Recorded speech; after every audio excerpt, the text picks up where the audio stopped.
మనందరికీ తండ్రియు, మన రక్షకుడును, మన ప్రియ ప్రభువగు యేసుక్రీస్తు శుభనామమున మీ అందరికి కూడా ఉదయకాలము ప్రత్యేకమైన వందనాలు తెలియజేసుకుంటున్నానండి. మరి మనకి ఇంకా ఒక 10 రోజులు అంటే 8, 9 రోజులు కూడా ఇంకా కాలేదు. ఏమిటి అని అనుకుంటున్నారా? మరి విజయవాడ, ఖమ్మము, మరి అట్లాగనే ఎన్నో ప్రదేశాలు, పరిసర ప్రాంతాలన్నీ కూడా మరి ఎంత దెబ్బతిన్నాయండి. దేంట్లో అంటారా? నీరు ప్రవాహంతో మరి అట్లాగనే వాటి ఉధృతి, మరి ఇళ్లల్లోనికి చొరబడిన వార్తలు, మరి అంటే ఇంట్లో ఉన్న సామాన్లు అవన్నీ వదిలివేసి ప్రాణాలు ఒక్కటి దక్కించుకోవటానికి వారు ప్రయాసపడినట్లుగా మనం వింటూ ఉంటే మరల కూడా వాయుగుండం అని నేను అమెరికాలో ఉంటూ అంటే న్యూస్ అనేది చూస్తూ ఉంటే కనుక జస్ట్ మీకు అంటే ఏంటంటే బంగాళాఖాతంలో తీవ్ర వాయుగుండం, తెలుగు రాష్ట్రాల్లో మరలా భారీ వర్షాలంట. అట్లాగనే మరి ఇటువైపు సైడ్లో మరి స్క్రాల్ చేస్తూ ఉంటే ఏపీని మరలా భయపెడుతున్న వాయుగుండము, మరి అట్లాగనే అతి భారీ వర్ష సూచన, మరి అట్లాగనే మరి ఇవన్నీ కూడా మరి చూడండి, చైనాలో కూడా మరి యాగి అంట, అది మరి సూపర్ టైఫూన్ అని దాంట్లో మరి అల్లాడిపోతూ ఆ గాలి అసలు 240 కిలోమీటర్లు అంటే ఎప్పుడు కూడా చూడనంతగా వాయుగుండం ప్రభావంతో మరలా ఉభయ గోదావరి జిల్లాల్లో మరి చాలా కల్లోలం అవుతూ ఉందని, మరి ప్రాజెక్టులకి మరి నిండు కొండలాగా మారిన జలాశయాలు, మరి ఓ పక్కన అధికారులు మరి అట్లాగనే మరి చంద్రబాబు గారని మరి తెలంగాణ వైపు మరి అట్లాగనే ముఖ్యమంత్రులు మరి అందరూ కూడా మరి బుడమేరు, మరి అట్లాగనే మరి విజయవాడలో కూడా స్టేట్ ఆఫ్ ఎమర్జెన్సీ డిక్లేర్డ్, నీటిలో నానుతున్న పలు కాలనీలంట. ఇంకా వాటిల్లోనే మరల కూడా మరి బయటకు రాలేక, అంటే మొన్న జరిగిన విపత్తులోంచి ఇంకా బయటికి రాలేకుండా ఉన్నారు. మరలా చూడండి, ఒక 51 minutes ఎగో ఉత్తరాంధ్రలో భారీ వర్షాలు, ఉత్తరాంధ్రకు వాయుగుండము, బెజవాడను మరలా భయపెడుతూ ఉంది అంటూ ఉంటే మరి చాలా అంటే దేవా అంటే మనకి మనము ఈ వార్తలన్నీ చూసుకుంటూ ఉన్నా కూడా మన అంతరంగంలో ఒక ప్రశ్న ఎప్పుడు కూడా దేవుడి సన్నిధిలోనికి వెళ్ళి, దేవా ఇది ఎందుకు కల్పించావు, దేవా ఈ పరిస్థితిని ఎందుకు మేము వెళ్ళాల్సి వచ్చిందని ఎప్పుడు కూడా మనము ఈ అంతరంగంలో ఎప్పుడు కూడా ఒక ప్రశ్న మనకు వెంటనే వచ్చేస్తూ ఉంటుంది. ఎందుకంటే అంతకుముందు మనము లోకస్తులం, అంటే మనకు దేవునితోటి ఆ సంబంధం అంటే ఆ వాక్యము అది మనల్ని ఏ విధంగా మనల్ని అనుసంధానం చేస్తుంది అనేది తెలియదు. కానీ వాక్యము దేవుడితోటి మనతోటి అది కలిసి మనతోటి మాట్లాడుతున్నప్పుడల్లా ఏది జరుగుతున్నా కూడా, దేవా ఇదెందుకు, దేవా ఇది నాకెందుకు, దేవా ఇది మాకెందుకు, దేవా ఇది మాకందరికీ ఎందుకు అని చెప్పేసిన ప్రశ్న మరి వస్తూ ఉందండి. మరి యేసుక్రీస్తు ప్రభు మరి అద్దరికి పోదాము అని చెప్పేసి మరి మార్కు సువార్తలో మరి అట్లాగనే మరి సువార్తల్లో రాశారు. ఏమనంటే అద్దరికి వెళ్దామని చెప్పేసి మరి ఆ ఓడ ఎక్కి మరి అటువైపుకు వెళుతూ ఉన్నప్పుడు మరి మధ్యలో పెను తుఫాను మరి కలిగిందంట. ఆ అలలన్నీ లేచి ఆ పడవను మరి అతలాకుతలం చేస్తూ ఉన్నట్టు, అట్లాగనే మరి ప్రభువు మరి ఆయన తలగడ అక్కడ అంటే అటు అమరం మీద అటువైపు పడుకొని ఉన్నట్టుగా మనం చూస్తాం. అంటే ఆయన కన్నులు మూసుకొని ఉన్నట్టు, మరి అనుచరులందరూ కూడా యేసుక్రీస్తు ప్రభు శిష్యులందరూ కూడా ఏంటి అలలన్నీ ఇప్పుడు లేచినాయి ఏంటి, ఇప్పుడు దాకా మామూలుగా ఉంది కదా, ఇప్పుడు లేచినాయి ఏంటి అని చెప్పేసేసి మరి వాళ్ళలో వాళ్ళు చూచుకొని మరి ఏంటి ఆకాశం ఇంతలోకి నల్లగా మారిపోతుంది ఏంటి, అలలేంటి ఇలా అసలు ఓడను బద్దలు కొట్టేటట్లుగా ఉన్నాయి అని చెప్పేసి వాళ్ళల్లో వాళ్ళు తర్జుమా పడుకుంటూ మరి మొత్తానికి మరి ప్రభువు దగ్గరికి వచ్చి మరి ప్రభువా ఏంటి మరి మేము ఇంతగా భయపడుతూ ఉంటే నువ్వేంటి మరి నిద్రిస్తున్నావా ఏంటి పట్టించుకోవట్లేదా అని అంటే మరి అల్ప విశ్వాసులారా అని చెప్పేసి లేచి మరి ఆ నీటిని అంటే అలలను మరి గద్దించారంట.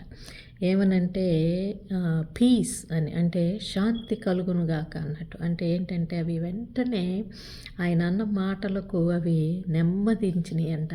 సో చూచిన వాళ్ళందరూ కూడా మరి ఇప్పుడు దాకా మనం ఇంత భయపడిపోయామే, ఈ అలలతో మాట్లాడుతున్నారు ఎవరు, ఈ నీటితోటి మాట్లాడుతున్నారేంటి, ఈ గాలితోటి గద్దిస్తున్నారేంటి, అది గద్దించంగానే అవి ఏంటబ్బా సద్దుమణిగిపోయినాయి ఏంటి అని చెప్పేసిన ప్రశ్న వాళ్ళకు వచ్చిందంట. వచ్చేసి మరి వాళ్ళు దిగ్భ్రాంతి చెందారంట. ఎందుకంటే అంతవరకు వాళ్ళ ఆ పెను అలలు వాళ్ళని అంత భయపెట్టిన అలలు అట్లాగా వెంటనే సద్దుమణిగిపోయినాయి అంట.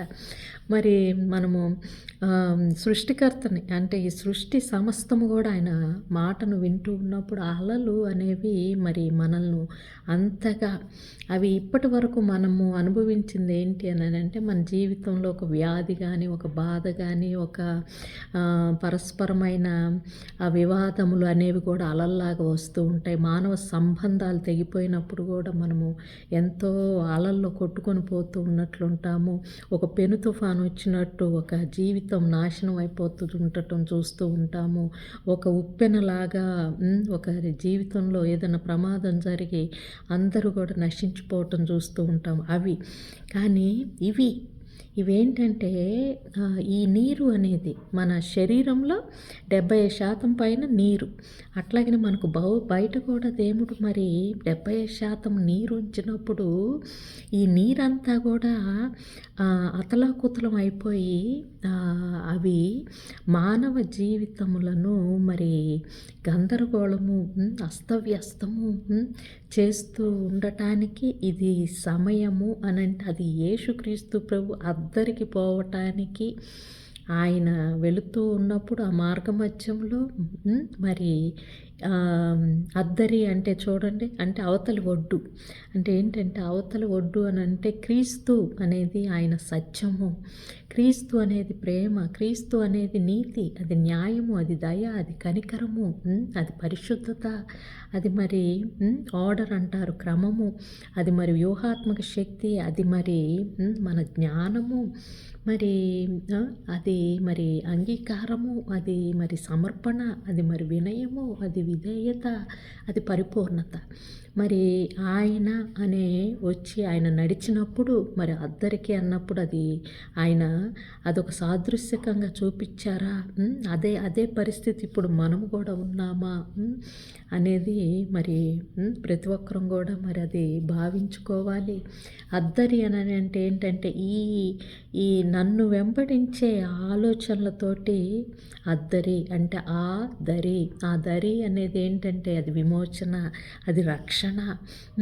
అంటే దానికి ఈ అలలు అనేవి అంటే అవి మనల్ని ఈ లోకంలో మనము ఇప్పటి వరకు విత్తిన ఆలోచనలన్నీ కూడా అవి ఇప్పుడు చూడండి నైరుతి పవనాలు, అవి వేరే పవనాలు అంటూ ఉంటారు చూడండి, మరి పశ్చిమ పవనాలు అంటూ ఉంటారు, దక్షిణంగా నైరుతి పవనం వస్తుంది అంటూ ఉంటారు, ఉత్తరంగా ఇది వస్తుంది అంటూ ఉంటారు.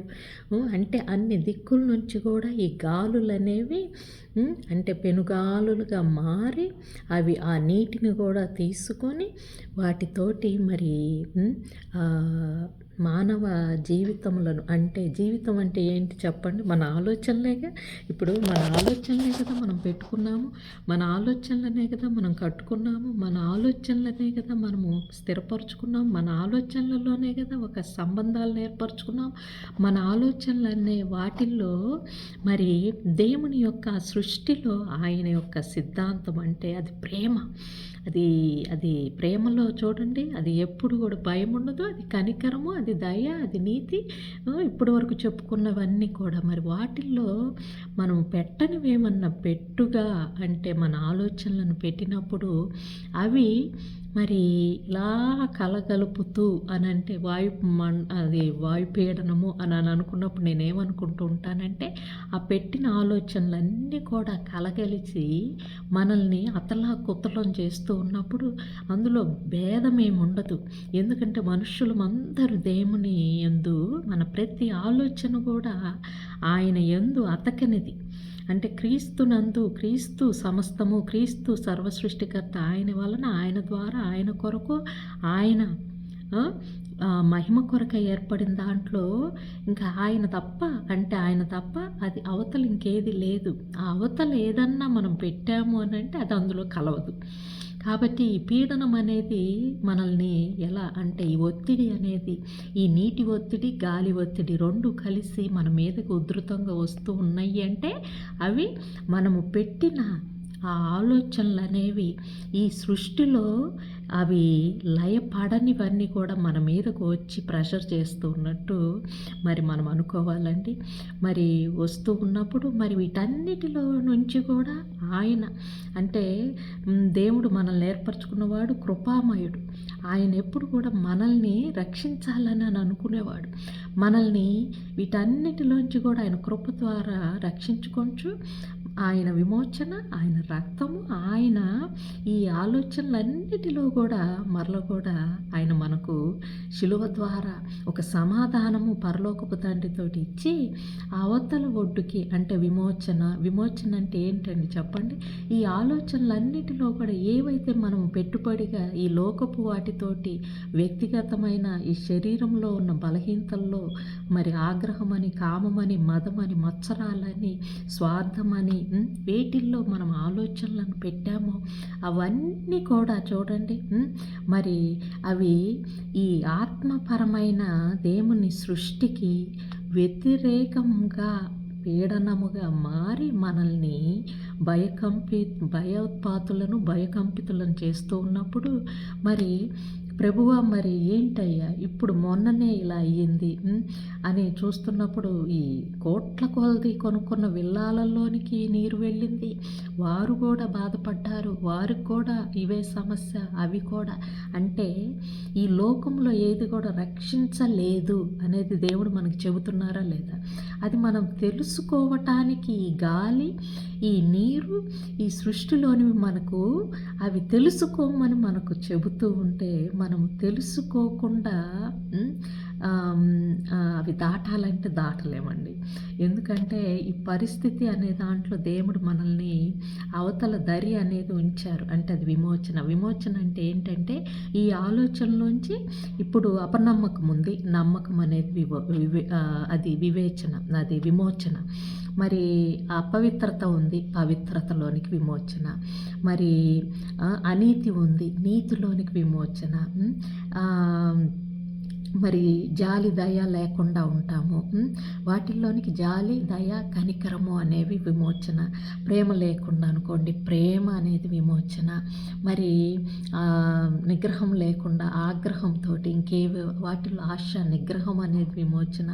మరి ఇన్ని ఒత్తిళ్లలో కూడా ఇంకా కూడా సమాధానంగా ఉండటం అనేది విమోచన.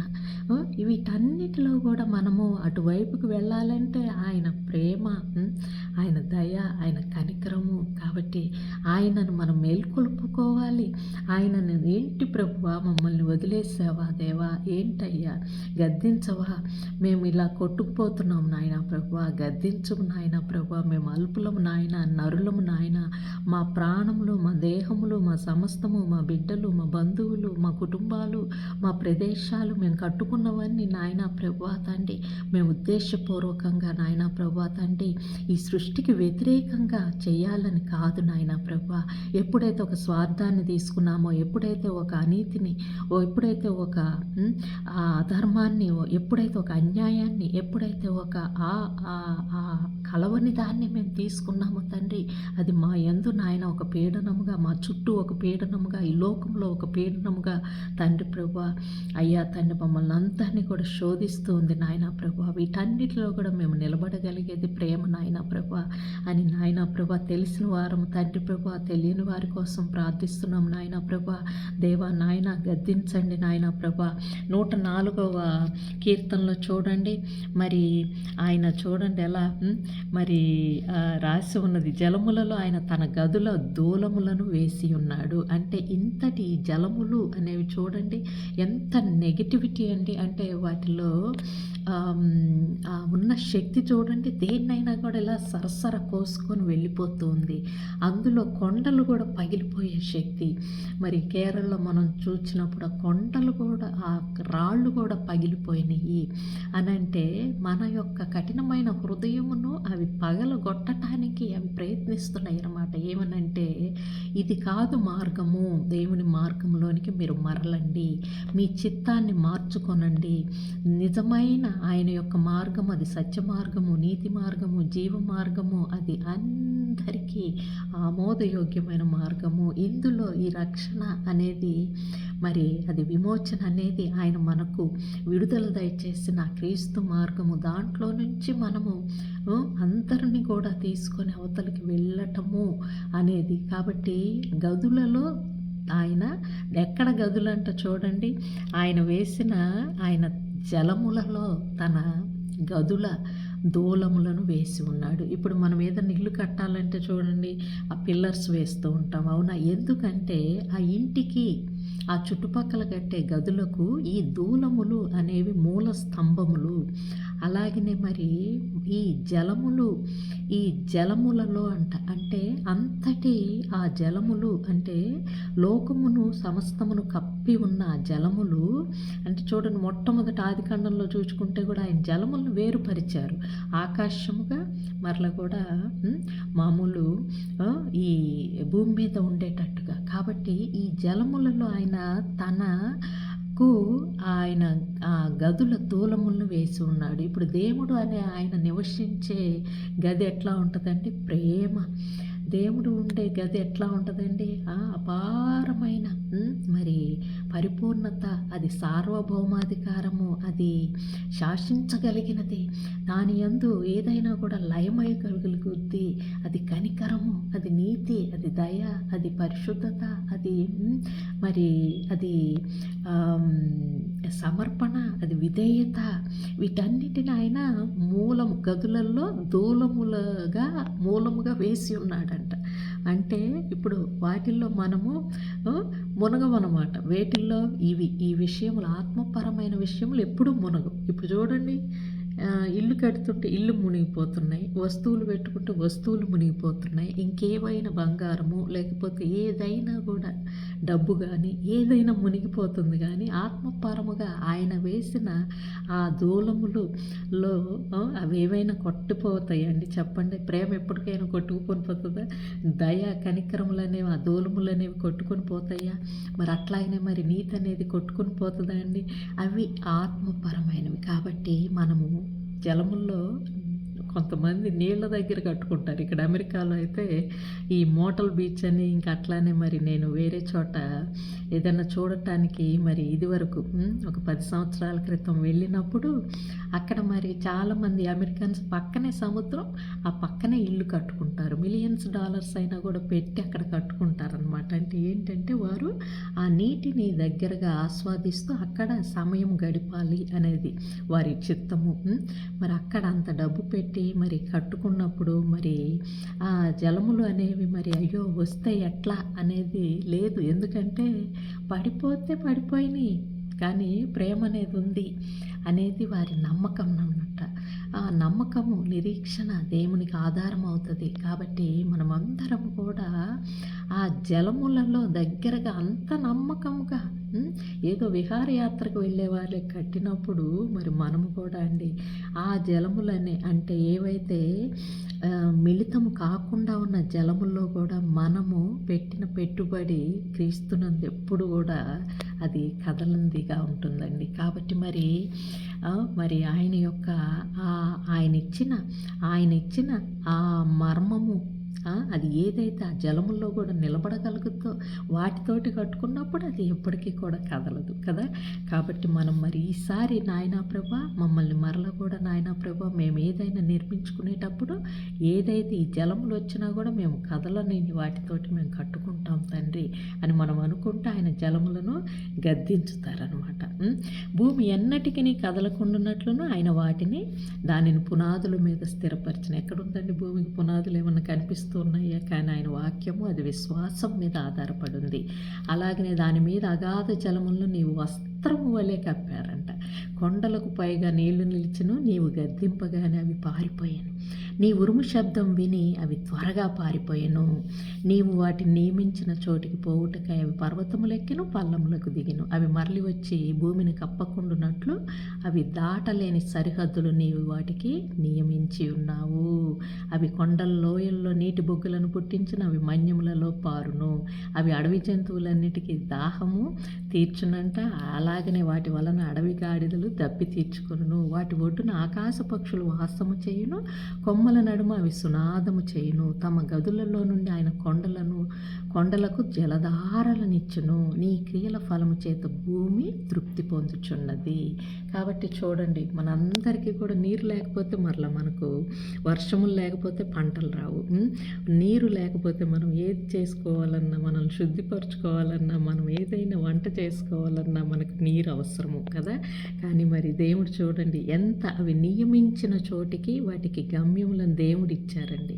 కాబట్టి మరి ఇప్పుడు ఆ గమ్యములను అవి దాటి మరి మన పొలిమేరల్లోనికి ఎందుకు వస్తున్నాయి అనేది మనం ప్రశ్నించుకొని, దేవా నాయనా ప్రభా గద్దించండి నాయనా ప్రభా. మేము మరల కూడా నాయనా ప్రభా నీ ఆత్మయందు నాయనా ప్రభా మేమందరం కూడా కలిసి తండ్రి ప్రేమనే పునాదిగా నాయనా ప్రభా సమర్పణ విధేయత ఒకరికి ఒకరము తగ్గింపుగా నాయనా ప్రభా తండ్రి అయ్యా తండ్రి ఉన్నా అనే భేదం లేకుండా అందరం కూడా నాయనా ప్రభా తండ్రి ఏకపాత్రగా నాయనా ప్రభా తండ్రి నాయనా ప్రభా మరలా ఉండి నాయన ఈ లోకంలో నాయన నువ్వు సిద్ధపరిచిన ఈ సరిహద్దుల్లో నాయనా ప్రభా తండ్రి మేము మరలా కూడా నివాస యోగ్యముగా ఉండటానికి మాతో పాటు సమస్త జీవులను కూడా నాయనా ప్రభా మేము మాతో పాటు నివసింపజేసుకోవటానికి తండ్రి ఆ నీటిని గద్దించండి నాయనా ప్రభా. ఏ నీటినంటే మేము నాయన నీకు వ్యతిరేకంగా ఈ సృష్టికి వ్యతిరేకంగా పెట్టిన అయ్యా తండ్రి ప్రతి ఒక్క నాయనా ప్రభా తండ్రి అనాగరికమైన నాయనా ప్రభా అనీతి అధర్మము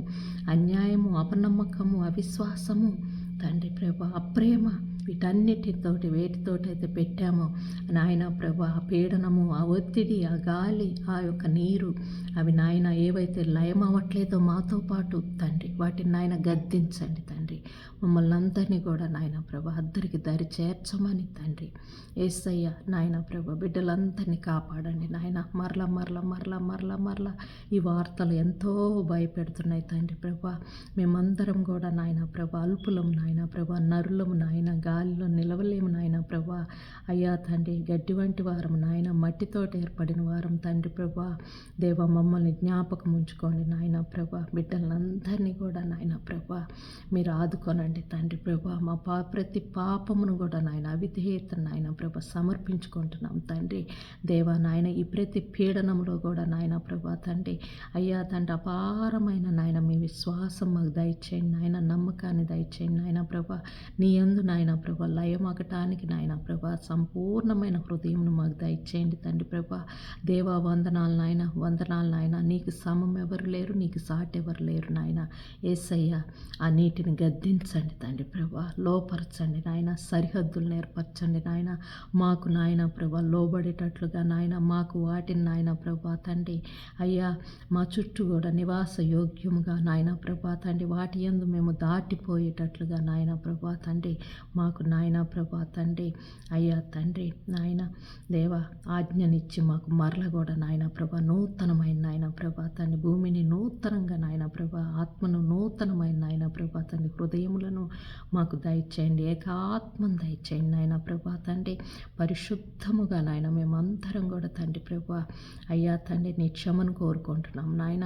సమస్త జీవులను బట్టి ప్రార్థించుకుంటున్నాము. సమస్త ఆకాశం మహాకాశములు అందులోని సమస్తము నేల నాయన, ఆకాశంలోని పక్షులు నాయన ప్రభా, కొండల్లోనివి నాయన, సమస్తాన్ని కూడా నాయన ప్రభా మరల నూతన పరచమని తండ్రి మేమందరం కూడా తండ్రి ప్రభా నీలోని నాయన ఆ సంపూర్ణ పూర్ణతలోనికి నాయన మొలగటానికి తండ్రి ప్రభా జీవ జలములను దాటేటప్పుడు నాయన మా తోడుగా మీరు రండి నాయన ప్రభా.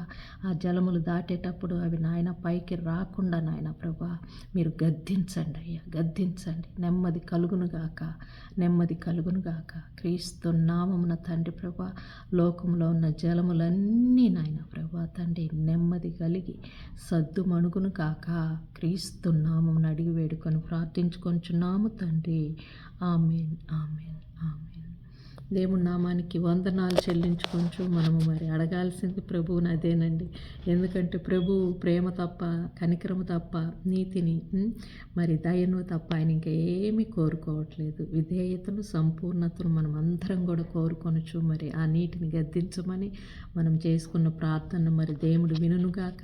మరి ఆ నీటిలో మరి మనము ఎంత ఆ పీడనము, ఒత్తిడిని కలిగి ఉంటున్నామో వాటన్నిటి నుంచి మనకు విడుదల దొరికి మరి సమాధానము మరి కలుగునుగాక. నీరు సద్దుమణిగి మరి మనకు లోబడాలని మరల కూడా మరి ప్రభు సన్నిధిలో మనం కోరుకొనుచు మరి మరలా ఇచ్చే కృపా సమయంలో మీ అందరినీ మరల కూడా కలుసుకునే భాగ్యాన్ని దయచేయమని యేసుక్రీస్తున్నాము అడిగి వేడుకొని మరి ప్రార్థించుకొనచ్చు. అలాగే మీ అందరి యొద్ద సెలవు తీసుకొనచ్చు. ప్రేమతో మీ రచిత.